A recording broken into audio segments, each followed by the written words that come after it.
बिस्मिल्लाहिर्रहमानिर्रहीम। अस्सलाम वालेकुम नाज़रीन, live with doctor Shahid Masood के साथ मैं हूं नारा अली। नाज़रीन, army chief general Qamar Javed Bajwa साहब ने मुतादिद ममालिक के सफ़ीरों से मुलाकात की। मुलाकात में गुफ्तगू करते हुए उनका कहना था कि अफगान तनाज़े में पाकिस्तान का कोई फेवरेट नहीं, अफगानिस्तान में अमन होगा तो पाकिस्तान में अमन आएगा। जबकि वज़ीर आज़म इमरान खान साहब भी आज कहते हैं कि अमरीकियों ने अपना स्ट्रेटेजिक पार्टनर भारत चुन लिया है, इसलिए पाकिस्तान के साथ मुख्तलिफ सलूक किया जा रहा है। दूसरी जानब वज़ीर ख़ारजा शाह महमूद कुरैशी साहब ने दासू खुदकश हमले में भारत और अफगानिस्तान के मुलव्वस होने का इंकशाफ किया है। इस समेत दिन भर जो अहम मौज़ूआत रहे हैं उन पर बात करेंगे। हमारे साथ स्टूडियो में मौजूद हैं डॉक्टर शाहिद मसूद। अस्सलाम वालेकुम डॉक्टर साहब। वालेकुम जी, आपको मिला। डॉक्टर साहब, खित्ते के हालात के तनाजुर में जो बयानात हमारे लीडर्स के इन दिनों सामने आ रहे हैं, क्या समझते हैं कि क्या हुकूमती पॉलिसी होगी अफगानिस्तान के मामले पर, अमेरिका के मामले पर और भारत के मामले पर? देखिए जी, दो तीन बातें ऐसी हैं जो एक तो वज़ीर आज़म इमरान खान साहब ने आज ये बात कही है कि जी अमेरिका जो है वो सारा इस खत्ते में जो भी कुछ हुआ पिछले 20 सालों में उसका मलबा जो है वो डाल के पाकिस्तान पे जा रहा है। और यहाँ से अब बात यह है कि एक कहते हैं ना केओस या कन्फ्यूजन, क्योंकि अगर आज कतर से, आज आखिरी दिन है कतर में मुज़ाकरात का, जो मुज़ाकरात हो रहे हैं तालिबान और रशिया और अमेरिका और चाइना, और एक इतला ये भी आ रही है कि लेकिन इसकी कोई कंफर्मेशन भी नहीं हो रही और जो है वो इसका डिनायल भी नहीं आ रहा, लेकिन एक इतला ये आ रही है कि इस आखिरी राउंड में कतर ने इंडिया को भी कहा आने के लिए। अच्छा, तो वो क्लियर हो जाएगा रात तक या कल तक के उनकी तरफ से वजाहत आ जाएगी। लेकिन ये बात कही जा रही है कि जो कतर के नुमाइंदे खुसूसी दिल्ली गए थे, उन्होंने शायद वहाँ पे जाके भारत से कहा कि आप भी अपना जो है वो नुमाइंदा भेजें कतर। अच्छा, और इसी दौरान ये भी इतला आ रही है, इतला तो नहीं है, मतलब एक कंफर्म खबर है, और वो ये है कि आज जो है वो अलग सुबह, कल रात और आज दिन, दो डेवलपमेंट्स ऐसी हैं, दो तीन डेवलपमेंट्स जो बड़ी इंपॉर्टेंट हैं। हम आते हैं इधर भी अफगानिस्तान और इस पे बाकी जो इश्यूज चल रहे हैं। पहली बात तो ये है कि अगर आज रात तक ये कोई मुआहदा दस्तखत नहीं होता, मामला तय नहीं होते, तो लश्करगाह कंदहार गजनी तो चला गया आज बाकायदा बाज़ाब्ता तौर पे, ठीक है ना। 150 किलोमीटर ये काबुल से दूर हैं। तो अब मसला ये है कि आज जो है वो लश्करगाह कंदहार और हेरात ये गिर सकते हैं सुबह तक। ठीक। अच्छा, और साथ ही जो गजनी का जाना है, इसका मतलब है कि काबुल जो है वो चारों तरफ से घेर लिया गया, गिरा हुआ है। लेकिन इसमें जो एक इम्पॉर्टेंट डेवलपमेंट आज हुई है वो ये है कि तुर्की के सदर रजब तैयब एर्दोगन साहब जो हैं, उनकी बात हुई है प्रेसिडेंट अशरफ गनी से, और अफगान प्रेसिडेंट अशरफ गनी से उनकी बात हुई है। और एक तो उन्होंने प्रेसिडेंट अशरफ गनी का शुक्रिया अदा किया है कि आपने ये जो आग लगी, ये क्लाइमेट चेंज था, या क्योंकि ये यूरोप तक गई है, ये यूनान तक गई है, और ये अमेरिका के जंगल्स में, ऑस्ट्रेलिया में लगती रही है। ये क्लाइमेट चेंजेस ऐसे आ रहे हैं कि वो अल्लाह की पनाह, कि ये इसको मतलब हम, एक होता है ना कि बहुत सारी चीज़ों में हम, ये एक कुदरत की तरफ से जो एक आफत आ रही है कि जंगलों में आग लग रही है, और मतलब एक अजब सा एक अजीब सी सूरत हाल है। और तो बहरहाल, तो उस पर जो अशरफ गनी साहब ने एक मैसेज दिया था प्रेसिडेंट एर्दोगन को, तो प्रेसिडेंट एर्दोगन की तरफ से एक तो शुक्रिया अदा हुआ कि ये आग के ऊपर जो आपने फ़ोन किया था, तो आपका शुक्रिया। दूसरी बात जो है वो काबुल में इस मरले पे टर्की ने अपने नए एम्बेसडर को, यानी उनके नए एम्बेसडर ने जाके वहाँ पे जो है वो अपनी असनात पेश किए हैं अशरफ गनी हुकूमत को। और टर्की जो है वो उसने ये कहा है कि मैं, प्रेसिडेंट अर्दोगन ने एक इंटरव्यू दिया है और उसमें उन्होंने कहा है कि मैं यहाँ पे तालिबान लीडर्स को इस्तांबुल में या अंकारा में जो है वो खुशामदीद हो सकता है मुस्तकबिल में कहूँ। और लेकिन ये है कि ज़ाहिर है कि काबुल एयरपोर्ट जो है वो हमारे पास है अभी और हम उसको सिक्योर कर रहे हैं।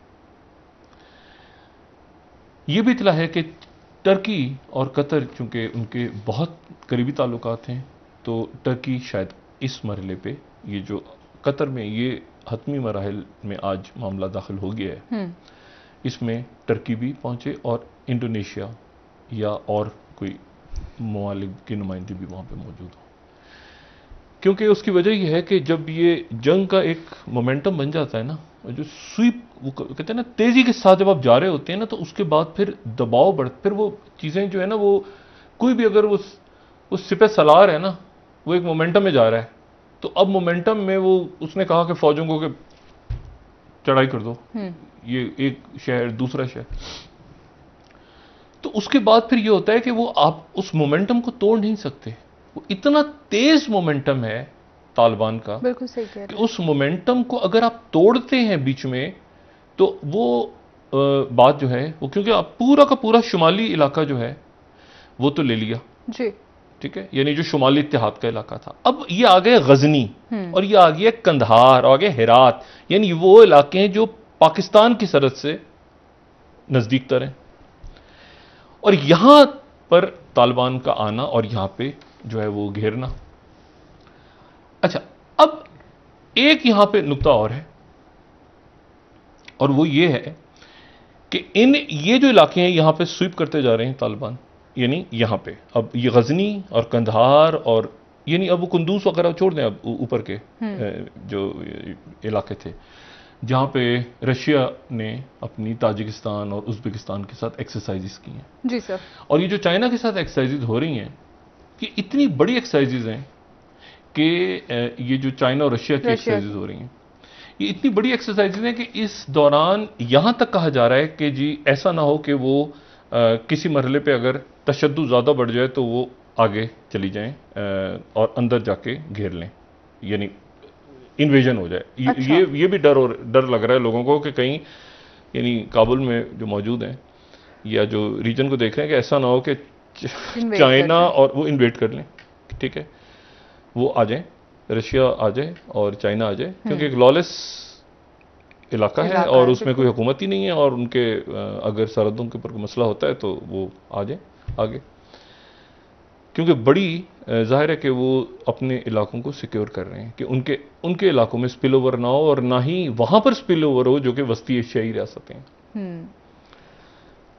तो देखें, अगर अमेरिका माजी में, अच्छा उनके पास दलाइल हैं, उनके पास भी अगर आप उनसे बात करें रशिया से या, तो वो कह सकते हैं कि भाई ऐसा ये है कि वो अमेरिका ने भी माजी में इन्वेजन्स किए हैं तो हम भी इन्वेट कर रहे हैं, सो व्हाट, ठीक है, क्रीमिया पे किया ना पुतिन ने, उसमें जॉर्जिया पे कर दिया, तो यहां पे अगर ये सूरत हाल है तो फौजें चाइना की और रशिया की, तो एक बड़ी ट्रिकी सिचुएशन है। अच्छा, इस सिचुएशन को इस तरह से जो है, मैं एक तो ये कि टर्की का जो स्टांस आया है, अच्छा टर्की ने कहा है कि हम तालिबान के साथ बात करने को तैयार हैं, यानी उनको खुशामदीद कहने को तैयार हैं, और दूसरा अशरफ गनी से आज बात की। अच्छा, हम अशरफ गनी हुकूमत को ये कह रहे हैं कि अशरफ गनी हुकूमत जो है वो ये सारा जो भी कुछ है वो अशरफ गनी हुकूमत ने किया है और अशरफ गनी हुकूमत को जाना होगा।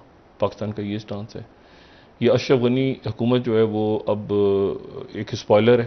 अच्छा, ये स्टांस पाकिस्तान का नहीं था असल में, ये स्टांस जो था ये अमेरिका का था, ये ब्लिंकन फार्मूला था कि अशरफ गनी रिजाइन करें।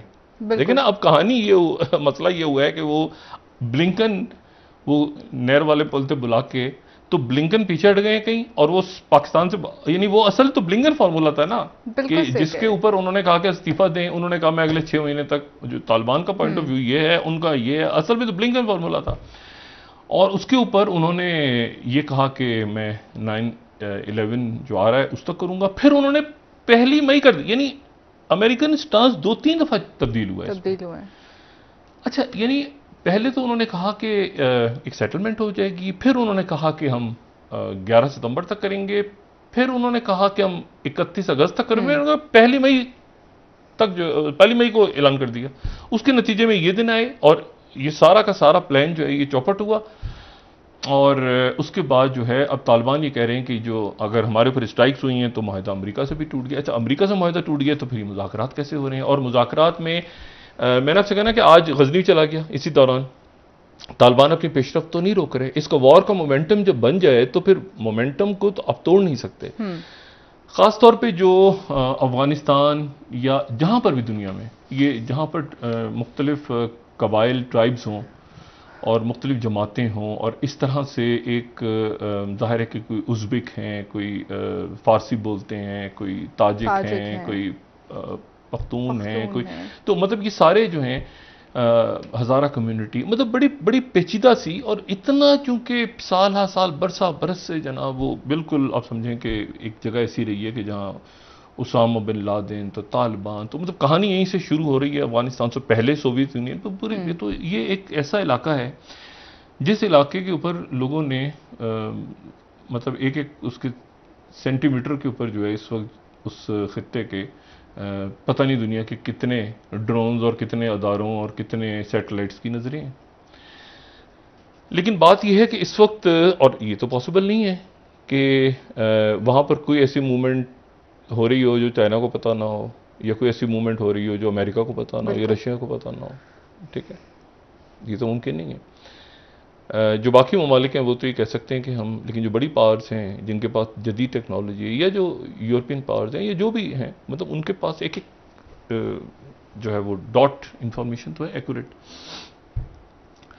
अच्छा, अब इसमें तो एक तो ये डेवलपमेंट है कि टर्की जो है वो उन्होंने आज बात की और उन्होंने कहा कि हम तालिबान को, हमने कहा था कि अप्रैल में यहाँ पर आ जाएं और ये करें, और होना था, लेकिन तालिबान ने उसके बाद जो है वो यहाँ पर आने से इनकार कर दिया। मतलब टर्की का एक नुक्ता नज़र, और ऐसा होना था। लेकिन फिर मैंने इस मरहले पे जाने से पहले हिस्ट्री बताई कि माजी में रशिया और टर्की के दरमियान प्रॉब्लम्स रहे हैं हिस्टोरिकल, और हिस्ट्री को आपको ना पता हो तो फिर आगे जाके मसाइल खड़े हो जाते हैं हिस्टोरिकल।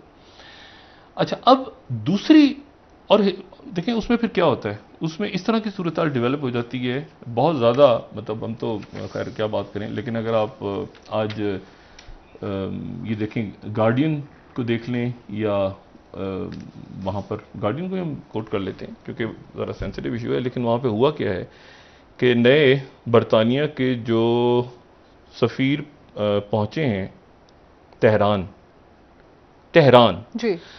अच्छा, उन्होंने क्या किया कि जनाब जो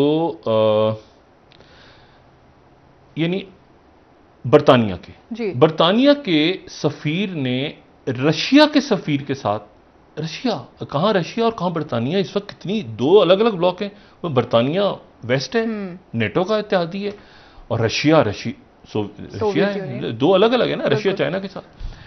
तो उन्होंने जनाब तस्वीर लगा दी, ये साइमन शेरक्लिफ ने, जो अभी पहुंचे हैं। अच्छा, इन्होंने तस्वीर लगा दी, और ये तस्वीर इन्होंने इस तरह से लगाई कि ये जो है ये रशिया के एम्बेसडर और बरतानिया के एम्बेसडर, हम दोनों जो हैं वो एक साथ बैठे हुए हैं, रशिया और बरतानिया जी। ठीक है। अच्छा, और साथ ही इन्होंने एक पुरानी तस्वीर लगा दी, और पुरानी तस्वीर लगाई कि जिसमें जोसेफ स्टालिन और चर्चिल और जो है वो रूजवेल्ट, ये जब तेहरान कॉन्फ्रेंस साथ वो तस्वीर लगा दी। अच्छा, अब जनाब स्यापा क्या पड़ गया कि ये एक तेहरान कॉन्फ्रेंस, ये जो खबर दे रहा है ना गार्डियन, ये इंतहाई अजब खबर है। और ये खबर को क्या हुआ कि वहां पहुंचे नए सफीर, जरा आप सुने कि हालात क्या हैं। वहां पर नए सफीर बरतानिया के पहुंचे ईरान में नए प्रेसिडेंट आए हैं, तो उन्होंने आके वहां पर ये जो तस्वीर लगाई, ये वो तस्वीर है जब दूसरी जंग अजीम में 41 1941 1941 में सोवियत यूनियन जी और बरतानिया और अमेरिका ये एक तरफ थे जी, और इन्होंने मिलके ईरान को ऑक्युपाई कर लिया था। और ऑक्युपाई इसलिए कर लिया था ईरान को कि यह अंदेशा पैदा हो गया था कि कहीं ऐसा तो नहीं कि ईरान जो है वो जर्मन्स के साथ मिल जाए, यानी हिटलर। और यह मुतालबा हुआ था कि आप, ईरान न्यूट्रल था, ईरान ने जंग में किसी भी तरफ जाने से इनकार कर दिया था, ठीक है। तो एक उन्होंने कहा था हम कहीं नहीं जाएंगे।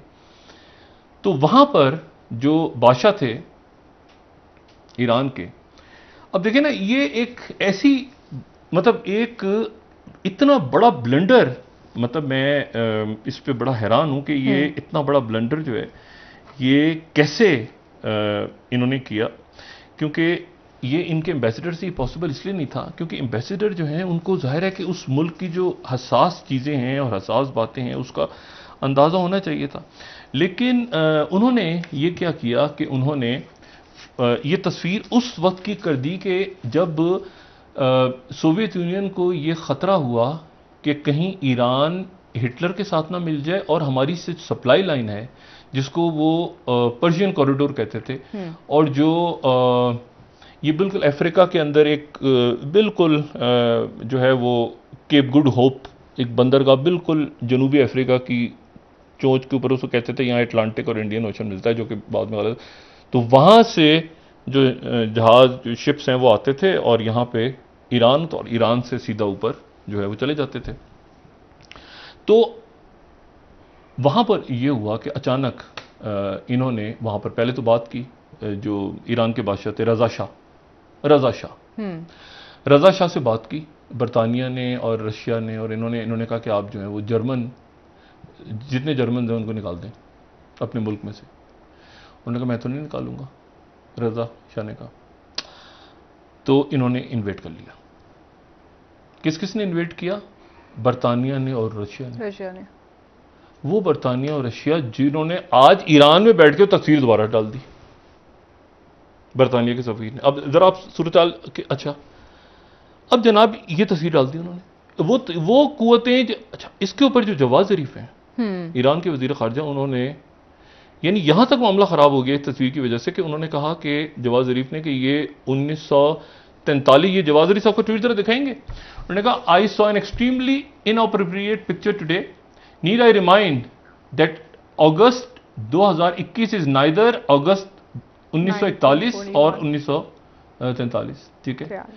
Iranian people have shown including during the JCPOA talks that their destiny will, अच्छा जी, फॉरेन पार्ट्स। अच्छा, अब ये देखें ना, क्योंकि अच्छा वो ये हुआ कि आके वो रज़ा शाह, उनको उन्होंने अपना वजीर आजम हटाया, ठीक है, वजीर आजम हटा दिया अपना, दूसरा वजीर आजम आया, वो बरतानिया से मिल गया, उसने कहा कि ऐसा है कि आप इसी को हटा दें, बादशाह को ही हमारी जान छुड़ाएं, हम जर्मन को आपके हैंड ओवर कर देते हैं पकड़ के। अच्छा, तो बादशाह ने कहा कि, रज़ा शाह ने कहा कि मैं तो ये नहीं मान सकता। तो रज़ा शाह को फिर, यानी तारीख़ देखें, और बाज़ दफ़ा तारीख़ इतनी अजब होती है कि आदमी सोचता है कि ये कैसे लिखी गई, कहाँ लिखी गई, क्या किस्मत में था, क्या होना था, क्या हुआ, कि रज़ा शाह को उनके ओहदे से हटा दिया, बरतरफ कर दिया बादशाह को, और बादशाह की जगह जो है वो उनके बेटे को बना दिया। सही, जो शायरान रज़ा शाह पहलवी। अच्छा, और बाप को बरतरफ कर दिया, और बाप को बरतरफ कर दिया, बाप का फिर इंतकाल हो गया मॉरिशस के, पहले अफ्रीका भेजा, फिर मॉरिशस में इंतकाल हो गया, और बाप को फिर दफन कर दिया मिस्र की कायरा की एक मस्जिद में। और उस मस्जिद में जहाँ 40 साल के बाद फिर जिस बेटे को बादशाह बनाया था, उस बेटे ने आके दफन होना था जलावतनी के अंदर ही। सही, ठीक है, उसी ठीक है ना, बाप की मैयत तो फिर बेटा ले आया कई साल बाद, बेटा बैठा रहा, फिर उसके बेटे ने जो भी मामलात किए वो मैं उसमें नहीं जाना चाहता, लेकिन असल बात यह है कि बाप की मैयत वापस आ गई, लेकिन बेटे की मैयत और बेटे की मैयत उसी मस्जिद में रह गई दोनों। अच्छा, अब मसला यह है कि यहां पर जो है ईरान क्या कैसे देख रहे चीजें। अच्छा, हैं 24 घंटे, यहां से जो पीछे हटा, जो वो कहते हैं ना कि who will blink first, Taliban जो हैं वो यहां से पीछे हटे पोजीशन में नहीं है, क्योंकि फिर ये होगा कि आज तो आखिरी दिन ना। अच्छा, लोग इधर सफीर ज़ुल्म खलीजा चले गए, वहां पे ब्रुकम, व्हाट नेक्स्ट, वो कहते हैं ना कि वो द डे आफ्टर क्या, काबुल गिर जाता है। अच्छा, दरमियान में अगर कोई हाई प्रोफाइल एसेसिनेशन हो गई किसी फॉरेनर की, मिसाल के तौर पर तालिबान का पॉइंट ऑफ व्यू है कि दानिश सिद्दीकी को हमने नहीं मारा, वो जो दानिश सिद्दीकी वो कह रहे हैं जो भारतीय साफी है उसको हमने नहीं मारा, ठीक है। अच्छा, इसी तरह से उनका पॉइंट ऑफ व्यू है कि तालिबान। अच्छा, अब इसमें अगर ये तो कहते हैं ना वो केओस, वो जो फॉग में अगर कोई ऐसे एसेसिनेशन हो गई जो तालिबान ने कहा कि हमने नहीं की, या कोई तीसरा विंग, या कोई मिसाल के तौर पर खुदा ना खासा क्योंकि काबुल है ना, काबुल में डिप्लोमेट्स हैं सारे। एक अजीब खबर ये भी आ रही है कि अमेरिका ने अपने सारे डिप्लोमेट्स को भी निकलने को कह दिया। यहीं से कंटिन्यू करेंगे, ब्रेक ले लेते हैं, एक वापस आके आपसे बात करेंगे। नाज़रीन, एक ब्रेक हमारे साथ ले लीजिए।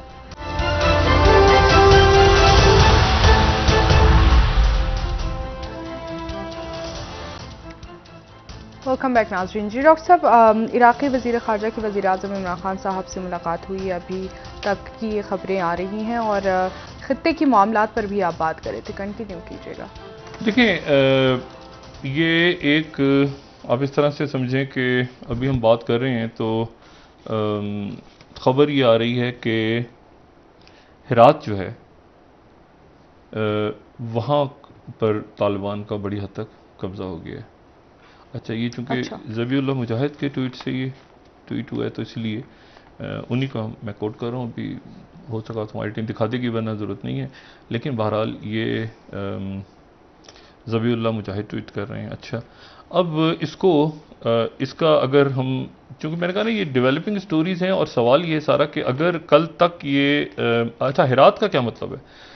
अच्छा, हेरात का मतलब ये है कि अगर आप नक्शा देखें तो हेरात का मतलब ये बनता है, अगर ये दुरुस्त कह रहे हैं तो उसका ये मतलब बनता है कि ये बिल्कुल एक तो तीसरा बड़ा शहर, और अगर आप नक्शा दिखाएं ज़रा तो ये जो है ये बिल्कुल, इसको छोटा ईरान भी कहते हैं, बिल्कुल ये ईरान के बॉर्डर के साथ, हमें पता है कि फरा और निम्रोज़ ये तो जा चुके हैं, और ऊपर बगदीस भी जा चुका है, तो अभी हेरात दरमियान में है। तो अगर नक्शा देखें तो ये हेरात बिल्कुल बॉर्डर पे है ईरान के। अच्छा, और मैंने आपसे कहा ना कि अब ये मोमेंटम में कहता है। अच्छा, शेयर्ड फार्मूला, ये शेयर्ड फार्मूला जो है ये एक बात आ रही है कि उनकी तरफ से शेयर्ड फार्मूला पेश किया गया है अशरफ गनी हुकूमत की तरफ से। सही। लेकिन आज बहरहाल हर सूरत यहां से कुछ ऐलान करके ही उठना है। अगर ये डेड एंड पे खत्म हो गया, जिसके इम्कानात बहुत ज्यादा हैं, क्योंकि देखिए ना, मैंने कहा ना कि तालिबान अब एक मोमेंटम में है। वो कहें एक मिनट ठहर जाओ यार, ऐसा है कि अभी वो फार्मूला आ गया कि हम सब ऐसा नहीं है। ये जो कबाइल का इशू है ना, कबाइल, इनकी तारीख, मतलब ये आप इस तरह से समझें कि यानी वो बदला ले लिया तो आगे से एक दफ़ा, एक मैं स्पेसिफिक जगह की बात नहीं करूंगा, किसी भी मुल्क की नहीं, लेकिन ये ट्राइबल वॉर जब होती है तो, लेकिन ये मैं बात कर रहा हूँ ये मुसलमान मुल्कों में ही, तो एक जगह पे ट्राइबल वॉर, तो वो जब हो रही थी तो वहाँ जाने का इत्तेफाक हुआ कोई 2012-13 में, अफगानिस्तान में नहीं, कहीं और। तो वहाँ पर वो ट्राइबल लड़ाई थी, उसको रंग कोई और दिया हुआ था। तो वो ये हुआ कि वो कहते हैं कि जी यार ये जो बेवकूफ़ लड़का है इसने जल्दी ख़त्म कर दिया झगड़ा। मैंने कहा क्या? कहते हैं दादा को मार दिया। मैं क्या मतलब? कहते हैं वो दादा ने किया हुआ था तो ये थर्ड जनरेशन ने आके वो ख़त्म कर दिया, वरना कम से कम ये 100-150 साल तक तो चलाना था। अच्छा, मतलब वो एक, तो मैं पहली दफ़ा हैरान में हुआ कि ये तो ट्राइबल, कहते हैं ये तो कम से कम 100-150 साल, उधर से 200-250 बंदा मरता, इधर से 250-300 बंदा मरता है, फिर हमारे यहाँ तो इस तरह नहीं होता। ये बेवकूफ़ ने जाके सीधा ख़त्म कर दिया मामला। अब मसला ये है कि वो तो मैं फर्स्ट टाइम आई रियलाइज, मैंने कहा ये तो इस तरह से ट्राइबल में वॉर में जो है वो इस तरह से मेमोरी, अब तालिबान के जहन में जो मेमोरीज हैं वो मेमोरीज आ रही, रशीद दोस्तम जेल में क्या हुआ था, लोग उधर मर गए थे, ऐसे था, ये जुल्म हुआ था, ऐसे हुआ था। अच्छा, वो जो हैं उनके जहन में क्या है, जो दूसरी साइड के ट्राइब्स हैं उनके जहन में कि ये हमारे साथ ऐसा, उससे पहले ऐसा हुआ था। अच्छा, वो तो पिछले 20 सालों से या 21 सालों से या 20 सालों से वो तो ट्राइबल वॉर्स जो कर रहे हैं लोग, उनके तो मज़े हैं ना, मतलब तो अरबों डॉलर्स और पता नहीं बिलियंस ऑफ डॉलर्स और जायदादें और दुनिया भर। अच्छा, इनमें से ये जो हैं वो दहशतगर्दी में मुलविस थे या नहीं थे या क्या था, वो सारे उठा के डाल दिए गुंतैनामो बे में।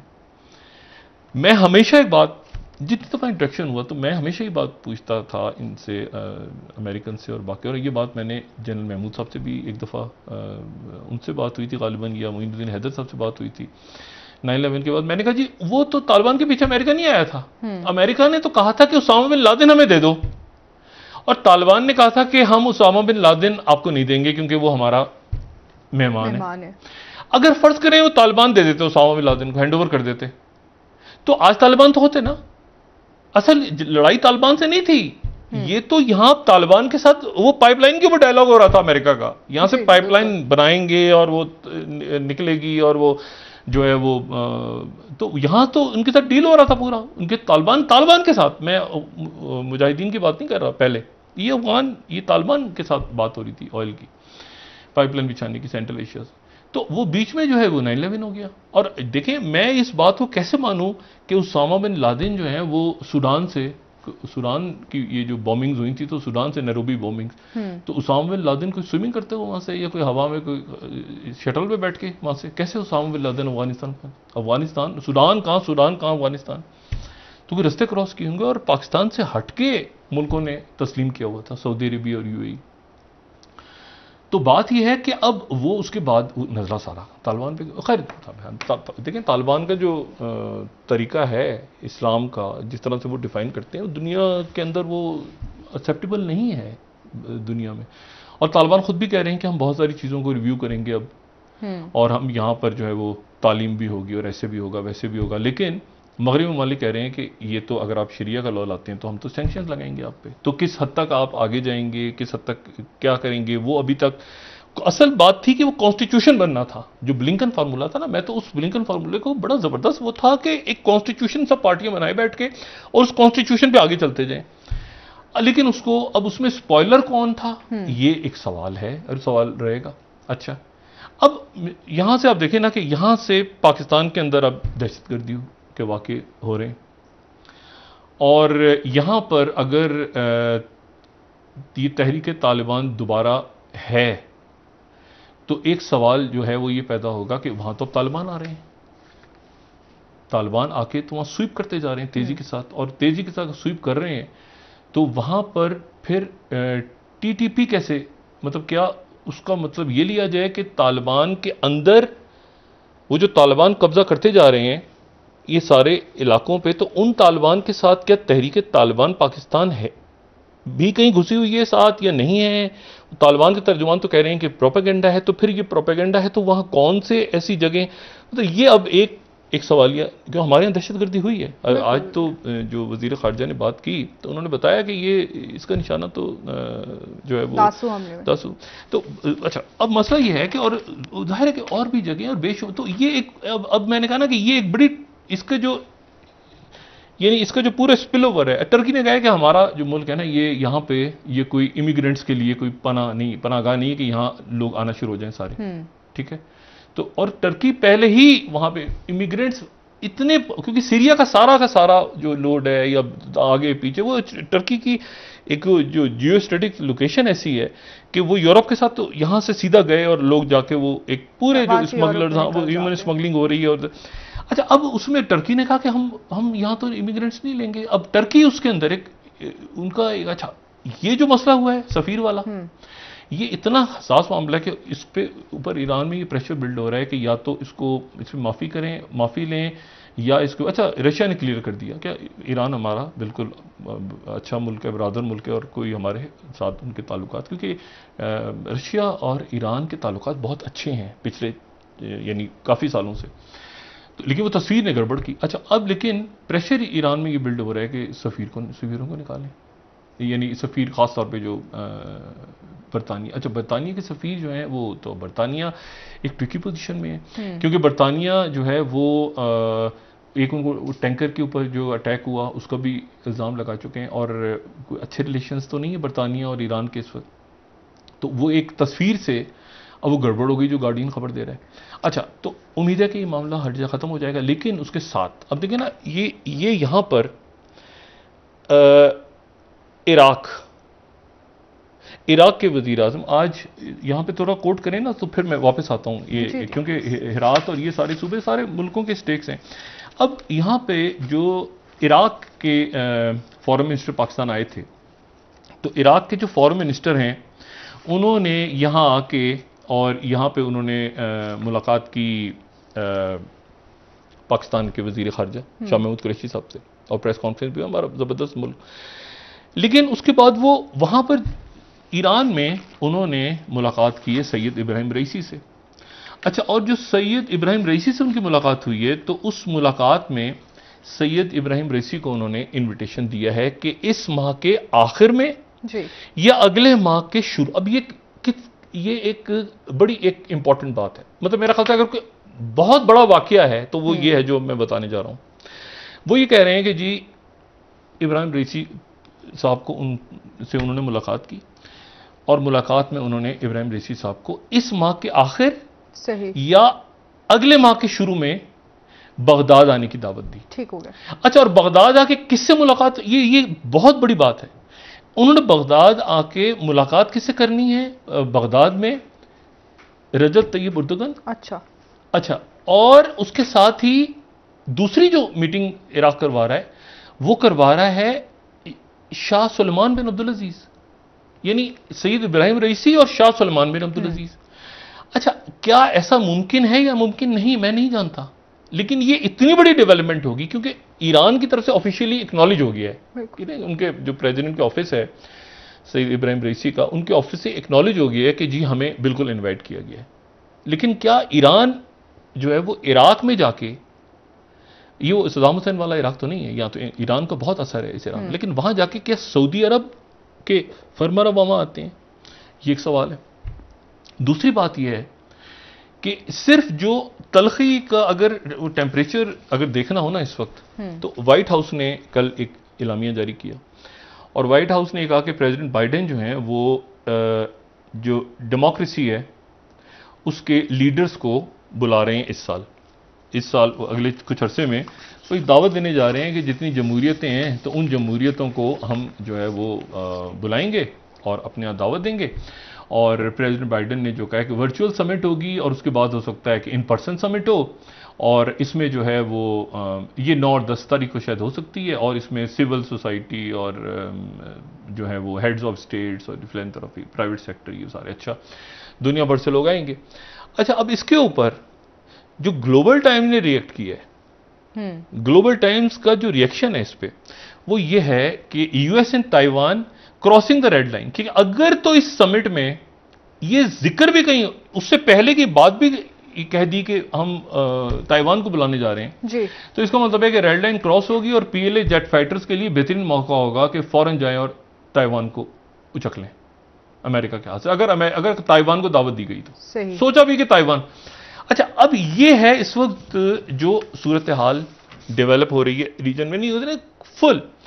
अच्छा, ये अब अगर हेरात गिर गया और उसके साथ ही खबर आती है कि जी, क्योंकि मैंने कहा ना एक मोमेंटम है, तो द डे आफ्टर, यानी अगर तालिबान की हुकूमत कायम हो जाती है तो तालिबान की हुकूमत काबुल पे कैसे कायम होगी इस वक्त, क्योंकि इस वक्त काबुल के अंदर सफारत खाने मौजूद हैं। अच्छा, अमेरिकन, एक खबर आ रही है कि अमेरिकन ने निकाला है, लेकिन हो सकता है अमेरिकन हो। अच्छा, अमेरिकन, लेकिन ये लिबिया में आपको याद है ना कि उनके डिप्लोमेट्स के ऊपर अटैक हो गया था, और ये सारा हिलरी क्लिंटन और लिबिया में इंटरवेंशन जो है वो एक वाक़े का ही नतीजा था। तो उस तरह का कोई वाक़या अगर पेश आ गया कि किसी सफारत खाने पे हमला हो गया या किसी असैसिनेशन हो गई, कुछ और हो गया, एक अजीब सी होता है ना, पावर, बड़ी पावर्स टकरा रही हैं। सही। तो उसके नतीजे में डायलॉग फेल हो जाएगा। स्पॉयलर्स बहुत हैं, मैं कहता हूं ना कि स्पॉइल करने वाले बहुत हैं दरमियान में, बहुत फोर्सेज हैं दाएं बाएं आगे। अच्छा, अब अगर इस फर्ज करें ना, यानी अब ये आज होता है कि जी उठ के चले गए वापस, तो इसके बाद फिर नहीं मिलेंगे, फिर ये नहीं, बेनतीजे, ये तो बेनतीजा हो नहीं सकता ना, कल तो फिर काबुल गिर जाएगा। अच्छा, काबुल गिरेगा तो कैसे गिरेगा, क्योंकि वो तो अंदर बैठे हुए हैं अभी सवाल। अच्छा, और एक प्रेशर जब आता है चारों तरफ से कि घेर लिया आपने, और वहां पर जो है वो खाना पीना भी बंद हो गया, और एयरपोर्ट से जहाज भी नहीं। अच्छा, जो इंडिया ने दिए थे उनको हेलीकॉप्टर्स, वो उन्होंने कंदूज एयरपोर्ट पे वो हेलीकॉप्टर हाथों पकड़ लिए उन्होंने, हेलीकॉप्टर की वीडियो जारी कर दी है। अच्छा। हेलीकॉप्टर को उन्होंने जनाब के ये हेलीकॉप्टर, वो तस्वीरें, ये तस्वीर उन्होंने और इसके पता नहीं इसके पंखे वंखे कहाँ गिरे हुए हैं ये इंडिया ने उनको दिया था, उसकी तस्वीर उन्होंने इंडियंस के अंदर। और मसला कि ये क्या है भाई, मतलब वो इसके ऊपर नाच रहे हैं गा रहे हैं। अच्छा, तो अब मसला ये है कि ये तस्वीर जारी, देखिए ना, बड़ी अजीब सी एक सिचुएशन बन गई है ना कि अफगान, अच्छा अफगान फोर्सेस किधर हैं, वो अफगान फोर्सेस सरेंडर करती जा रही हैं, सरेंडर करती जा रही हैं, गिरती जा रही हैं, गिरती जा रही हैं। अगर ये सिचुएशन थी और ये फोर्सेस, अब देखिए ये फोर्सेस ट्रेन कहाँ हुई, इन फोर्सेस को ट्रेनिंग कहाँ दी गई, ये एक बड़ा इशू। इनको या तो अमेरिका ने ट्रेन किया, पाकिस्तान में तो नहीं ट्रेनिंग हुई ना, या इंडिया में ट्रेनिंग हुई, तो इंडिया में किस चीज़ के लिए ट्रेन हुई, ये एक बड़ा सवालिया निशान है कि वो मतलब वो लोग सरेंडर करते जा रहे हैं, करते जा रहे हैं, करते जा रहे हैं, जो बाहर के मुल्कों में ट्रेनिंग जिन्होंने ली, और ऐसे करना है और ऐसे करना है, और ये जदीद तरीन असला है, और ऐसे है, और ऐसे खड़े हो जाओ, और स्नाइपर्स और ये और उधर से वो आ रहे हैं, तर तर खड़े थे गायब भागे। अच्छा, तो अब मसला ये है कि अच्छा अब दरवाजे पे पहुंच गए, हम कल इस पर ज़रा ज़्यादा बेहतर पोजीशन में होंगे, लेकिन मैं सिर्फ ऑप्शन बता रहा हूँ ना कि दरवाजे पे पहुंच गए काबुल के। अच्छा, दरवाजे पे पहुंच के अब व्हाट नेक्स्ट, क्योंकि 31 आज है 12, और 31 तारीख तक बहुत दिन है अभी, 31 और महीना पड़ा है अभी 9/11 में। अच्छा, यहां पर या तो काबुल में पहुंच के वो कह रहे हैं अच्छा हमने तो अभी जाना नहीं है, लेकिन इतनी स्पीड तेज हुई है तालिबान की कि वो मैंने आपसे कहना कि अब उस पर ऊपर आते हैं तो डिप्लोमेट्स, जर्मन्स हैं, टर्की, जर्मन्स, ईरान, ठीक है, मतलब ये अरब ममालिक, इस्लामी ममालिक। तो मसला ये है, पाकिस्तान ने भी अभी अपना बुलाया ना, ये जो सफीर वाला मामला हुआ जिनकी साहबजादी का, अदरवाइज तो पाकिस्तान के सफीर भी थे। तो इशू ये है, अच्छा इंडिया का सफारत खाना वहां पे बंद हो गया काबुल में या नहीं, वो अभी नहीं पता, वो वहां मज़ार शरीफ से निकले हैं, काबुल में मौजूद है सफारत खाने। तो इशू ये है कि अब इस मरहले पे, यानी what next is the issue. और यहां पर वो जो चाइना धरना देके बैठा है, चाइना ने धरना दिया हुआ, आपको पता है ना किस हवाले से डॉक्टर साहब, ये साबिका एलएसी में, एलएसी मरहुमा जो होती थी, वहां पे चाइना धरना देके बैठा है, जिसके बारे में हर थोड़े दिन के बाद ये कहते हैं कि गोगरा से वो पीछे हट गए, वो इधर से पीछे हट गए, वो यहां से नहीं हटेंगे इनको। मैं वो चाइना भारत के मामले पर आपसे बात कर लेंगे ब्रेक के बाद, वापस आके नाज़रीन एक ब्रेक हमारे साथ रहिए।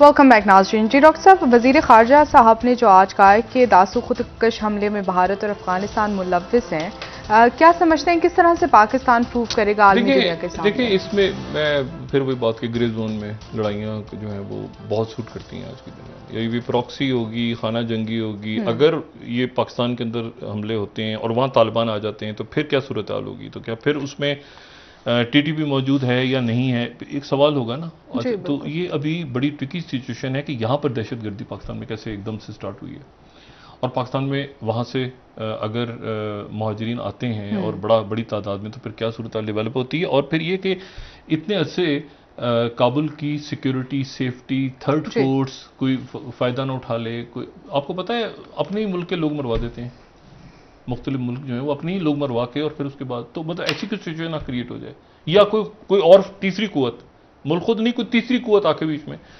करके चला जाए मसला। और इसमें जो है वो देखें, बात ये सारी कि जो ट्राइबल इश्यूज हैं ना, इसमें ईरान इन मुज़ाकरात का हिस्सा कितना बना है, दोहा तो नहीं गया जी। तो ईरान, तालिबान मिले आके, अच्छा तो तालिबान का जो नुक्ता नज़र है वो कितना ज़्यादा उसमें ऑन बोर्ड ईरान है, ये जो तस्वीर आज डाल दी ना उन्होंने बरतानिया ने, ये इसलिए ज़्यादा तकलीफ दे ईरान के लिए कि ये वो वजह है जिसकी वजह से ये जो आज़रबाईजान के इलाके हैं, ये जब वापस गए थे यहाँ से बड़ी कुव्वतें निकली थी, तो उसके नतीजे में आज़रबाईजान तकसीम हो गया था। ठीक है, तो वो जो है वो एक बड़ा एक इशू है कि इसको कैसे। अच्छा, बहरहाल मैं आपको सिर्फ ये बताऊं कि अब इसमें जैसे वज़ीर आज़म साहब ने कहा कि भारत को स्ट्रेटेजिक पार्टनर बना लिए अमेरिका ने। सवाल ये है कि वर्ल्ड बैंक, फेटफ, ग्रे लिस्ट, इसमें जो हमारे बिरादर इस्लामी ममालिक सारे, देखिए 9/11 में और इस सूरत हाल में फ़र्क ये, इंडिया को तो आप करें ना, वो तो भी एक वहाँ पे तबका ऐसा है जो कह रहा है कि आपने इंगेज क्यों नहीं किया तालिबान को। वो कह रहे हैं कि जी इंगेज करना चाहिए था, नहीं करते। मतलब मोदी सरकार, प्रॉब्लम आ जाती है ना कि मोदी सरकार है तो वो मोदी सरकार तो इंडिया में बर्दाश्त नहीं हो रहे, तो वो तालिबान, तो वो एक गड़बड़ हो जाएगी सारी। अच्छा, अब इस इक्वेशन में जो है वो पाकिस्तान, अब यानी मैंने आपसे कहा ना कि यानी कल तक हम इस पोजीशन में होंगे कि क्या इंडिया को बुलाया है कतर ने, और अगर टर्की ये कह रहा है कि हम वहाँ पे मौजूद हैं और इस्लामी ममालिक के सफारत खाने सारे मौजूद हैं काबुल में, तो फिर तालिबान अगर पहुँच जाते हैं और काबुल पे, तो उनका एक प्रेशर है। आप यकीन करें कि वो ऐसे वेव जाती है ना स्वीप करते हुए, वो रुकती नहीं है, फिर वो सिपह सलार पीछे रह जाता है, लश्कर आगे निकल जाता है। ठीक है, बहुत बहुत शुक्रिया डॉक्टर जी। और खासतौर पे जो स्पॉयलर्स होते हैं बीच में, वो पूरी कोशिश करते हैं कि या वैसे भी आगे चलो, आगे धमाके। बहुत शुक्रिया डॉक्टर साहब। नाज़रीन, प्रोग्राम का वक्त खत्म हुआ। कल इंशाल्लाह दोबारा आपसे मुलाकात होगी। मुझे नाइला अली को इजाजत दीजिए। अल्लाह हाफिज़। जी डॉक्टर साहब, अपना दोस्तों रिश्तेदारों, गुरदानवा के लोगों का सब ख्याल रखिएगा। अल्लाह हाफिज़।